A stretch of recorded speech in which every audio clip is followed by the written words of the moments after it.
twongeye turatomboye bana b'Imana kuba duhamagara na Nyagasani kugira ngo atugirire neza ku mpuhwe ze, ku izina ry'Imana Data na Mwana na Roho Mutagatifu, amen.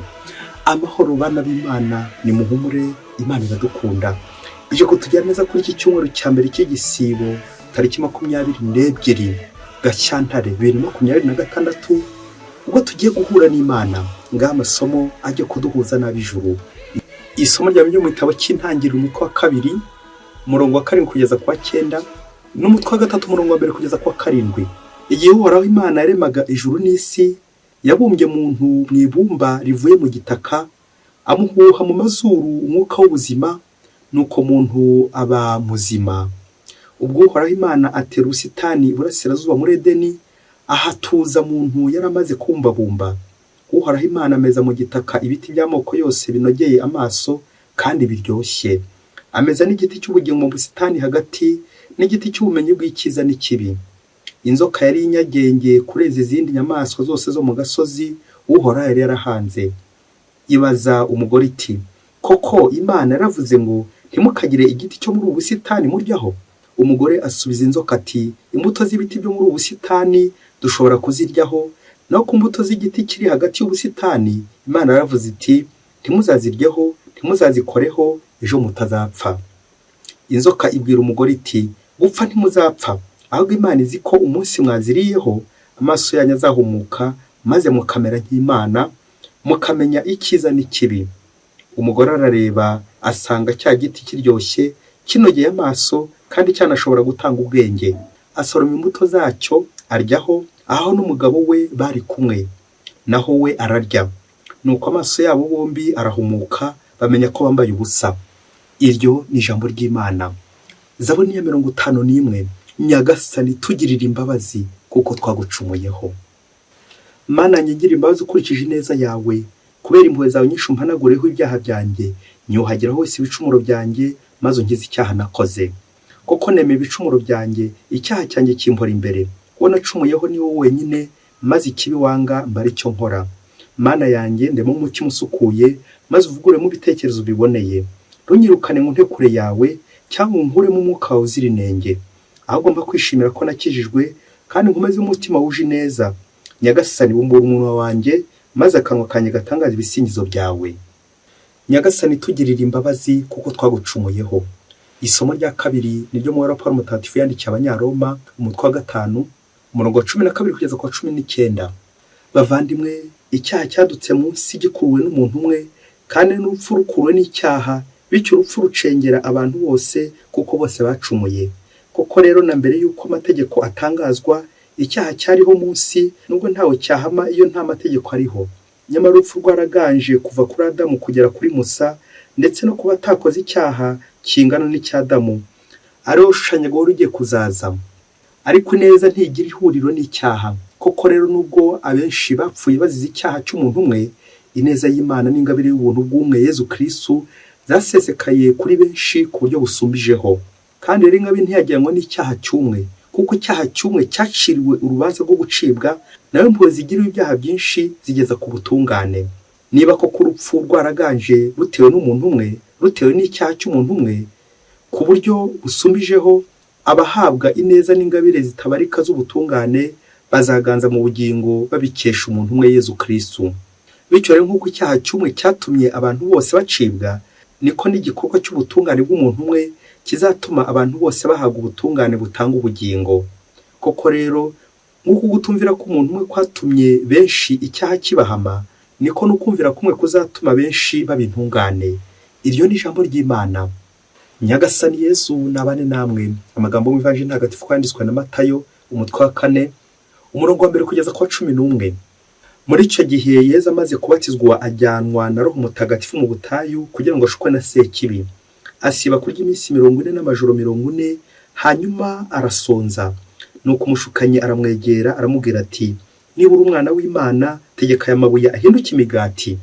Yesu aramusubiza ati, haranditswe ngo umuntu ntatungwa n'umugati gusa, ahubwo atungwa n'ijambo ryose rivuye mu kanwa k'Imana. Nuko umushukanyi amujyana mu murwa mutagatifu, amuhagarika ku gasongero k'ingoro, maze aramubwira ati, niba uri umwana w'Imana, ijugunye hasi, kuko handitswe ngo izategeka abamarayika bayo kugusama kugira ngo udasitara ku ibuye. Yezu aramusubiza ati, biranditswe kandi ngo ntuzagerageze Nyagasani Imana yawe. Umushukanyi yongera kumujyana ku musozi muremure, amwereka ingoma zose z'isi n'ubukire bwazo, nuko aramubwira ati, ibyo byose nzabikugabira numpfukamira ukandamya. Yezu aramusubiza ati, igirayo Sekibi, kuko handitswe ngo uzaramye Nyagasani Imana yawe abe ari we uzakorera wenyine. Umushukanyi amusigaho, ubwo abamarayika baramwegera baramuhereza. Iyo ni ivanjiri ntagatifu. Bayoboke b'Imana, nimugire amahoro. Aha tugeze ni kuri buri munsi. Fungura buri munsi, ufungure buri munsi, ufungure abandi buri munsi, ijambo ry'Imana buri munsi, ineza y'Imana buri munsi. Buri munsi uhure n'Imana. Ikizakubwira ko uhuye n'Imana buri munsi si uko bivuga, si uko unabyerekana, ahubwo ni ubuzima bushya buvuguruye, ubuzima bw'umuntu watsinze. Natwe aya masomo aje kudukebura kuri iki cyumweru cya mbere cy'igisibo ko tutagomba kwirara, uburyo bwo gutsinda ibishuko. Ngiyo ingingo remezo tujya kugenderaho, uburyo bwo gutsinda ibishuko. Mu buzima turashukwa, mu buzima duhura n'imitego ya Sekibi, mu buzima duhura n'abadutega benshi cyane. Ibyo byose rero Nyagasani umunsi arifuza guturangira uburyo yabitsinze kugira ngo natwe tuze gutsinda. Yezu yifuza ko twatsinda nawe yatsinze, tukamukurikira kandi tukamukurikiza uko batsinda ibishuko. Amasomo n'ubuzima busanzwe bwa buri munsi, ko utabaho udashukwa, ko utabaho utari kugeragezwa. Nibyo Mutagatifu Padre Pio yavugaga ati, Imana ikunda roho iri kugeragezwa. Ya roho iri kugeragezwa, Imana irushaho kuyambika imbaraga kugira ngo irushaho gutsinda. Nawe rero uri mu byago, uri mu kwiheba, kwiganyira, uri mu bibazo, ubukene, inzara, agahinda n'ibindi byose ubona ubuze, aho ngaho urakiringira Imana, urakizera Imana.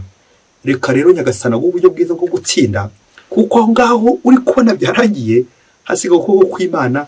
Yezu niwe gusa gusigaraho, umwemere kandi umwiringire uburyo watsindamo ibishuko. Mu isomo rya mbere ry'igitabo cy'Intangiriro baratubwira uburyo icyaha cyadutse cy'abakurambere bacu, icyaha cy'inkomoko cyakuruwe na Adamu na Eva, bigatangirira ku gusuzugura, icyaha cy'agasuzuguro, uburyo basuzuguye Imana ngo bashutswe n'inzoka.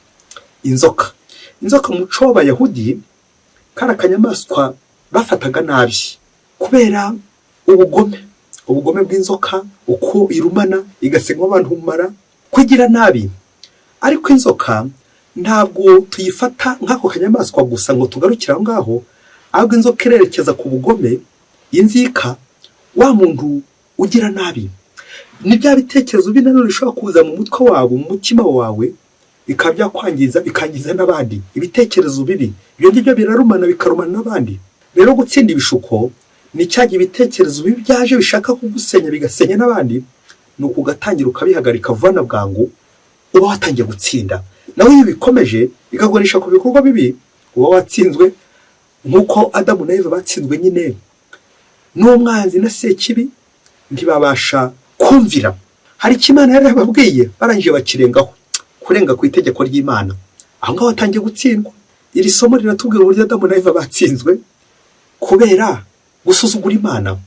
Zaburi y'uno munsi nidushyira imbere y'impuhwe z'Imana kugira ngo tuyitakambire, kuko akenshi tuba twatsinzwe. Ngiyi zaburi yo gutakamba, zaburi ihamagara impuhwe z'Imana. Nawe niba uri mu batsinzwe, bagiye bashukwa cyane bagatsindwa, nanjye nawe turambura ibiganza, holeme, amaboko hejuru, tubwire Imana tuti, Nyagasani tugiriye imbabazi ko twagucumuyeho. Amen, amen, amen. Isomo rya kabiri ryo mu Rupapuro Mutagatifu yandikiye Abanyaroma harimo imbabazi z'Imana, harimo incamake y'isomo rya mbere ndetse n'ivanjiri, batubwira uburyo icyaha cyaje munsi gikuruwe na Adamu na Eva kubera agasuzuguro. Ariko ineza y'Imana, ubutungane bw'Imana, ubuzima bukururwa na Yezu Kristo, we ntungane y'ukuri, inema tuzaniwe na Kristo, wa wundi watsinze akazana ubuzima, ubutungane. Ibyo byose biratwigisha Yezu turangamiye muri iki cy'igisibo, utuzaniye ubutungane kugira ngo dukire. Iri somo rya kabiri riraturangira intandaro y'urupfu, intandaro y'ikibi, intandaro y'ubugome, intandaro y'icyaha. Naho ku rundi ruhande rigaturangira intandaro y'inema z'Imana, intandaro y'ubuzima muri Yezu Kristo, ubuzima bushya kwa guhinduka mu gihe hambere uhindana bitewe n'icyaha, aha kabiri ugahinduka bitewe n'ubutungane uhabwa nande na Yezu Kristo umwana w'Imana wigize umuntu. Ivanjiri no munsi nayo irerekeza mu gutsinda ibishuko. Ubwo twumva Yezu wamaze iminsi 40 atarya atananywa, asenga, asiba, nuko igihe cyagera agashukwa na Sekibi. Sekibi akunda ahantu bari gukora neza, ahantu bari gusenga, aho Sekibi arahakunda. Ukuntu Yezu aragiye gutangira ubutumwa, ajya gushaka imbaraga, ariko yagerayo shitani agatangira akamuca intege. Natwe bigeze tubaho mu buzima, hari igihe ujya gusenga ugafata n'umugambi ati ngiye gusiba, ngiye gusenga kugira ngo ushakishe imbaraga zizamfasha gutsinda biriya bishuko, wagerayo ahubwo bya bishuko bikiyongera. Wowe ntibirakubaho? Ngiye byabaye kuri Yezu, bikatwibutsa nk'abantu ko tutarageraho shitani atatera ibuye. Kuba dusenga bitadukureho ibishuko, kuba turi ab'imbere mu idini, imbere mu rusengero, imbere muri kiliziya, atari byo bizadukuraho ibishuko, ahubwo birushaho no kwiyongera. Na Yezu nawe shitani ntiyatanzwe no kugenda mushuka. Kuki abatowe bakunda gushukwa? Kuki abantu bari imbere indani mu idini basenga cyane ari bakenshi bahura n'ibishuko? Ibi ngibi twabibona mu buzima busanzwe. Urugero rw'abasirikare bari ku rugamba, uko biri kose umwanzi iyo aje kubarwanya, iyo ahuye na kadogo, narinjye kuvuga bambabarire, wa musirikare udafite amapeti menshi, iyo bahuye nawe ntacyo mumarira, umwanzi ntacyo yakoresha wa musirikare nanjye kuvuga uciriritse. Aho yagize tombora agafatisha wa musirikare wa komanda, wa mushefu aduye abatomboye cyane, bituma ashobora gutsinda noneho urugamba, kuko shefu komanda ari we nyine narinjye kuvuga wari ubafite. Uzi gufata generale ugafata umushefu wari ugiye kujya nabi, woroyewe urugamba warutsinze. Ngaho shitani nawe umutima uherereye ashaka abashefu, ashaka abandi bakomeye, ashaka abandi nanjye kuvuga hagarariye abandi. Tekereza nawe urugero rusanzwe mu buzima bwa buri munsi. Shitani aramutse agushije padiri urugero rushinzwe kuyobora abandi, warushinzwe kwigisha abandi, warushinzwe gutagatifuza abandi, shitani akamufata akamugota akamugusha mu ngeso mbi. Uko biri kose hari roho nyinshi zihagwa, nawe agusha roho nyinshi. Ngaho shitani atsindira igihe cyose kwamuhaye urwaho. Ngiye ibishuko Yezu nawe yahuye nabyo. Yezu yahuye na Sekibi aramushuka.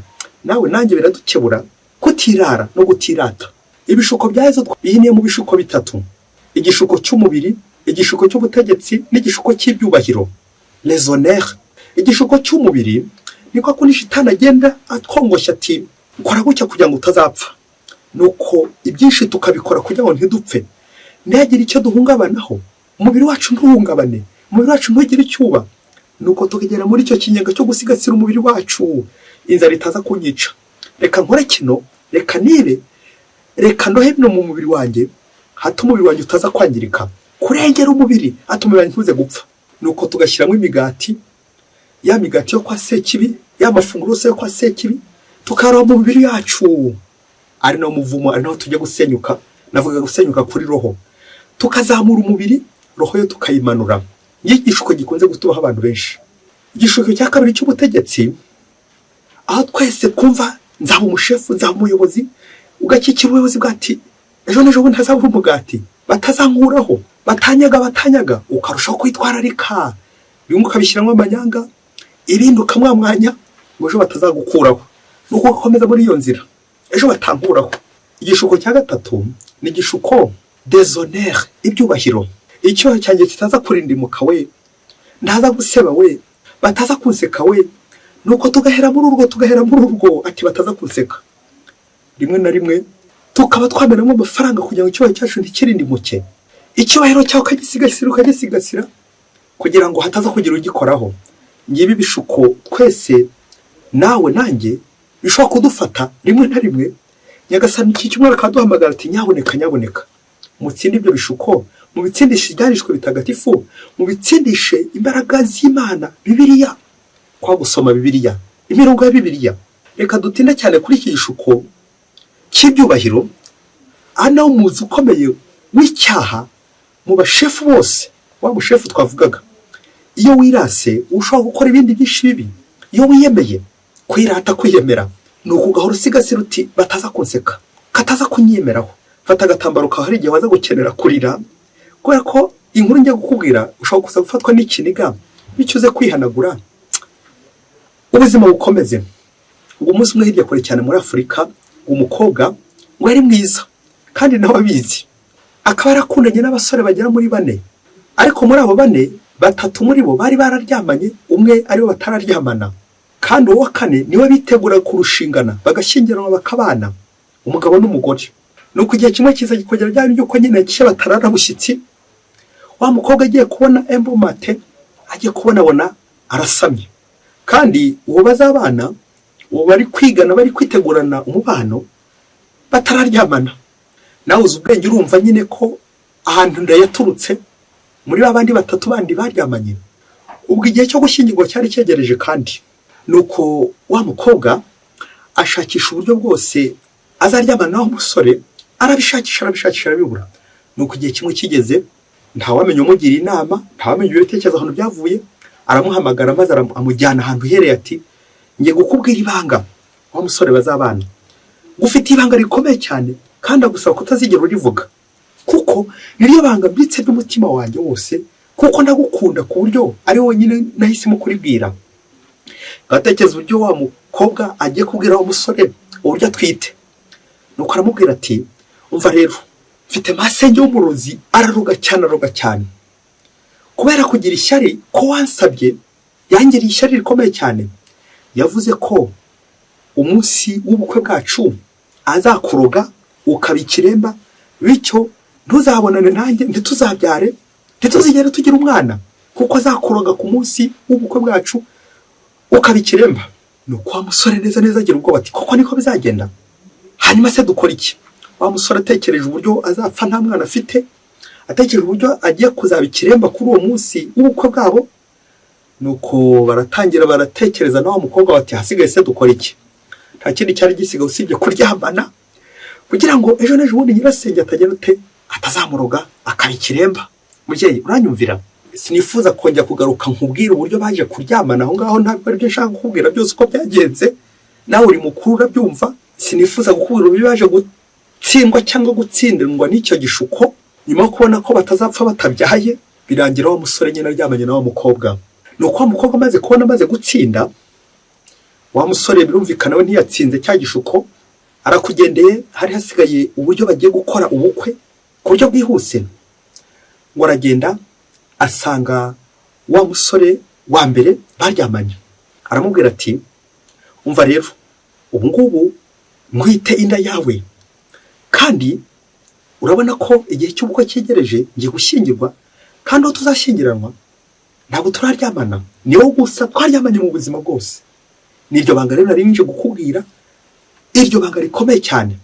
Wa musore atekereje uburyo ari umunyacyubahiro, kandi ko biramutse menyekanye ko ari wowe wabyaye wa mwana, bahita mwirukana aho yakoraga ku kazi. Yatekereza uburyo kurinimo cya cyubahiro cyaryamanye n'uwo mukobwa, abura aho yarigitira. Nuko aravuga ati umva rero, akira $1,000 ugende iyo nda uyikuremo, urangiza ukora ubukwe bwihuse, ntihazagira urabukwa n'umwe, bityo utaza gutuma nseba. Wa mukobwa aragenda, maze kwakira rwa rufaranga aragenda ajya no kundi musore wundi wa kabiri, wa wundi baryamanye, ati rero nje gukubita ibanga rikomeye cyane, ntarigera mbwira undi. Namubwira ko akunda ati ubungubu ntwite inda yawe.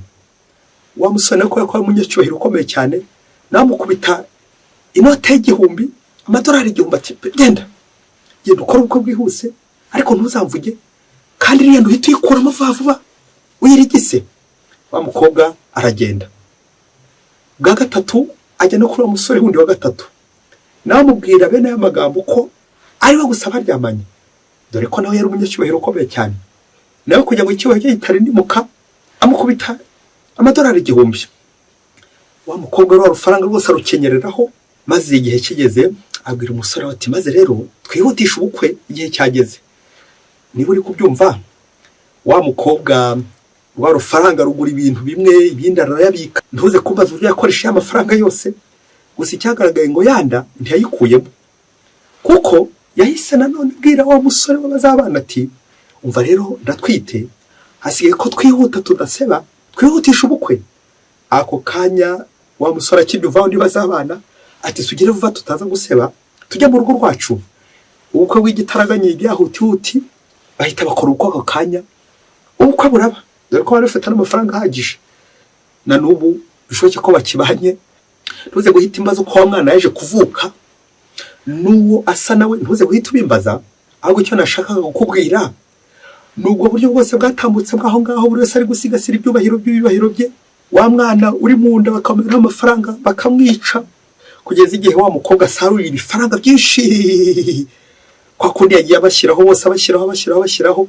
Ntuze guhita umbaza amafaranga icyo azayambaza, ntuze no guhita ubwira ngo nkubwire ko ari amafaranga y'umuvumo, kuko amafaranga yose arimo ibishuko bya sekibi, ariho amaraso y'umuntu, byose ari umuvumo. Ntabwo aribyo nshaka kubwira, ahubwo uyu munsi ndifuza ko twasoreza ku bintu bitatu biza kugufasha nawe gutekereza abo ujya ushuka ndetse n'abandi bajya gushuka kujya witwara muri iyo mitego yose baba baguteze.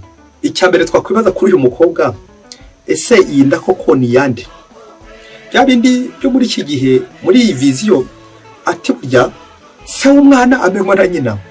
Ubwo uzasanga ubuhemu bwakwiriye abantu bose, kwa gusuzugura abantu benshi ubuhemu bwarabakwiriye, buri wese asigaye ashaka kuhemuka. Ngibi ibishuko bitwibasiye, guhemuka, gucomwa ashakanye inyuma, ubuhemu. Icya kabiri twazirikana kuri uyu mukobwa ndetse no kuri iyi gurupe y'abasore be, ninde waguye mu gishuko gikomeye muri abo bose? Baca umugani ngo iyo ufite urufaranga uvuga igifaransa, ukurikira uburyo abanyacyubahiro bose bajya batambuka, buri wese n'amafaranga amenamo amafaranga kugira ngo ataza guseba. Mubyeyi, wakubwira ibifaranga bya sekibi birunze mu isi, bamwe bagenda bifataho babihereza abandi bakabifataho bari gukoramo amabi, bakuramo inda, bica abandi, ubwicanyi. Abo ni ba sekibi. Iyo niyo yanzoka batubwiye. Utekereze nawe ibifaranga ufite uburyo ujya ubikoresha. Bamwe bikoresha bica, abandi bakoresha bagambana, abandi bakabikoresha bashuka abandi. Amafaranga azarikora mu babyeyi mwe. Nukwitonda ibyo bishuko, izo nda zadutanze imbere, gusigasira ibyubahiro byacu ngo ntaza guseba. Wasanga nawe uri muri abo badaseba, badashaka guseba, kandi Imana iri kubona ibi uri gukora. Icya gatatu ni amayeri ya sekibi, uburyo Sitani wese aza turyoshya akaduha n'impamvu ifatika. Ati harya Imana yababwiye ko nimukora iki bizagenda bicya, nawe ukumva ari byo. Harya ni ikibakubwiye, nawe ukumva ari byo. Buri gihe Sitani agenda mu murongo w'Imana, amaherezo akazagera gucya akazawukwepa, yarangije kugushyira neza ahantu utaza kwikura, akaza kukuryoshya. Ngibi ibishuko bya sekibi. Nta na rimwe sekibi aza kurwanya, ahubwo aza buri gihe aje no kugushyigikira, aje kukubwira ibintu byiza, ka karimi karyohereye. Tekereza na Sitani aza kubwira ati ibi ntuzapfa, ibi ugiye gukira, ugiye kubaho neza, ibi nubikora urabaho neza, rinda umubiri wawe, ibi nubikora ikibaro cyawe kizagumaho, nawe uzabimenya. Nuko nawe ugatangira ugakora ibintu byinshi, ukica bamwe, abandi ukabagamba n'abandi ukabafungisha kugira ngo usigasire cya cyubahiro cyawe. Nta na rimwe Sitani izi kurwanya, izaza buri gihe ireba ibintu wagiye ushyigikira bibi, asigaye igenda igushyigikira muri amagambo mabi, bya bitekerezo byakujemo, ya migambi mibisha yose. Sitani azaje kuyishyigikira, akwereke kuri mu murongo mwiza, akwereke uburyo ugiye kubaho neza, akwereke ubuzima bwiza buri imbere, akuryoshya gushyira heza. Ariko yaba ufite ubushishozi, hari ibyo bintu biragana ku Mana, hari ibyo bintu bihuye n'itegeko Imana yaguhaye ryo gukora neza. Umutima nama wawe cyagiye Imana ikubwira iti iki ni kibi, kireke, iki ni cyiza, gikore. Aho ubyumvira umutima nama wawe. Niba koko nawe usanze uri kuri uruhande rw'abantu bashobora gushukika, zamura ikiganza hejuru, upfukame kimwe nanjye, tubwire Imana tuti Nyagasani, duhe imbaraga kugira ngo dutsinde. Ntacyo twakugeza tutari kumwe nawe, abari udukomeza buri munsi, tugende neza mu nzira zawe buri munsi, dukora ugushaka kwa buri munsi. Wese Imana ibaho umugisha. Imana Data na Mwana na Roho Mutagatifu. Amen. Padiri Masumbuko Ladislas wa Diyosezi ya Cyangugu.